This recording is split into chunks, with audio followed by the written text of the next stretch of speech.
सभी बहन भाइयों को नमस्कार।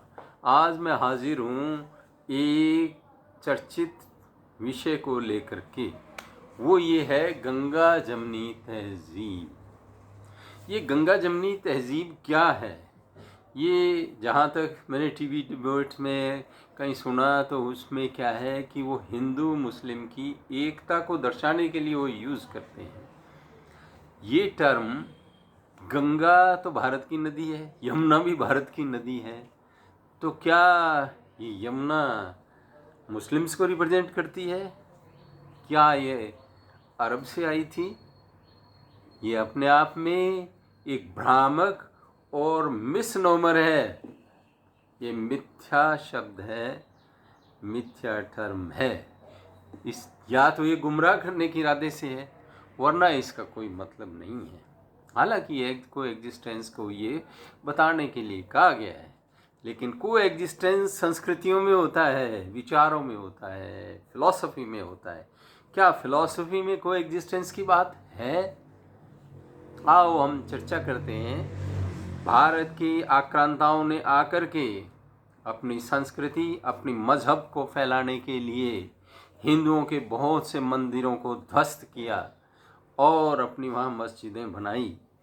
3 तो चर्चित नाम है, राम मंदिर है, कृष्ण जन्मभूमि है, ज्ञानवापी है। एक बार ये जिक्र भी आया था कि यदि ये मुस्लिम लोग 3 मंदिर ये दे दें, इनकी रिस्टोरेशन कर लेने दें, तो हम बाकियों पे दावा छोड़ देंगे।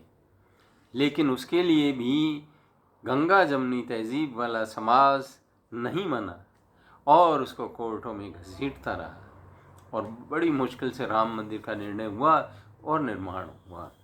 अब बात रहेगी कृष्ण जन्मभूमि और ज्ञानवापी, तो ये तो अभी चल ही रहा है। इसके अलावा भोजशाला, पता नहीं कहाँ कहाँ से ये बात अब उठ रही है।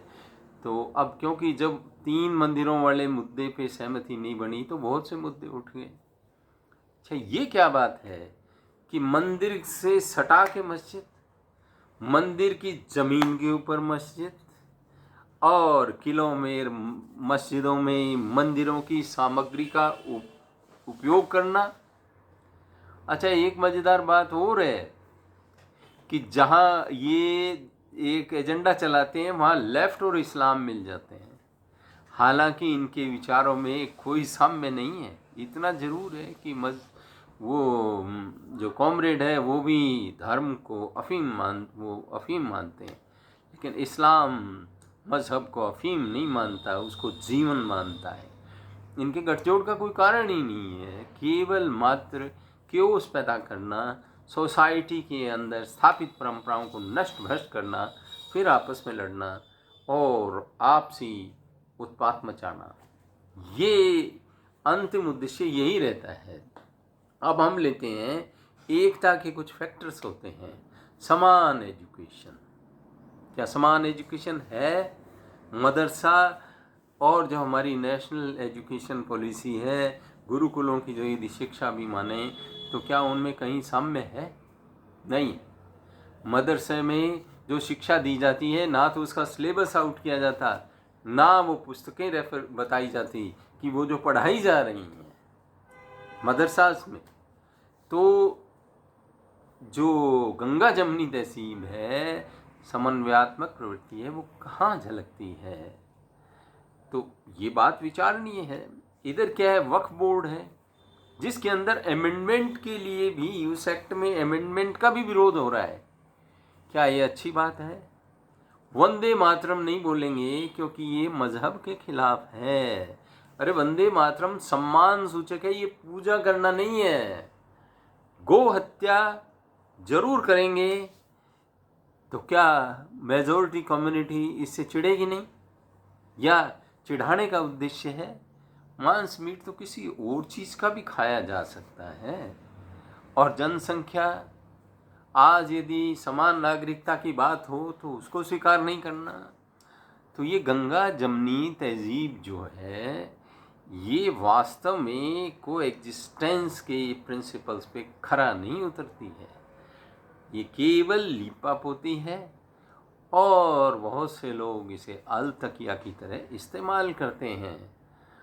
फिर अल तकिया की तरह इस्तेमाल करोगे तो आज के युग में सब लोग सब बातें जानते हैं। बहुत सी बातें इधर उधर से आजकल ये जो YouTube के चैनल्स हैं ये जागृति फैला रहे हैं और बहुत सब धर्मों की सब बातें, सब मज़हबों की सब बातें सब बाहर आ जाती हैं। इसलिए ईमानदारी, समानता, एक रूपता कानूनों में, एक रूपता शिक्षा में, जनसंख्या पॉलिसी बनाई जानी, वक्फ बोर्ड है तो सनातन बोर्ड क्यों ना बने। ये क्या है? तो भेदभावपूर्ण जो भी चीज़ें हैं, एक मांग करेगा तो दूसरा करेगा, क्यों नहीं करेगा, वाजिब है वो। तो इसको सरकार को, हम आम जन को एक रूपता पे जोर देना चाहिए, तभी कोई तहजीब ऐसी बनेगी जिसमें मिलजुल के रहा जा सके, वरना पाकिस्तान वाली मानसिकता हमेशा जिंदा रहेगी। तो सभी बहन भाइयों को यदि मेरी बात ये पसंद आए, विश्लेषण पसंद आए, तो लाइक, शेयर और ज़रूर सब्सक्राइब करें। और सब्सक्राइब तो फिर मैं दोबारा कह देता हूँ, ज़रूर कर देना, ताकि मैं थोड़ी ऐसी चर्चा करता रहूँ और आपसे इतनी ऐसे मुद्दे लेकर के मुलाकातें करता रहूँ। पुनः धन्यवाद।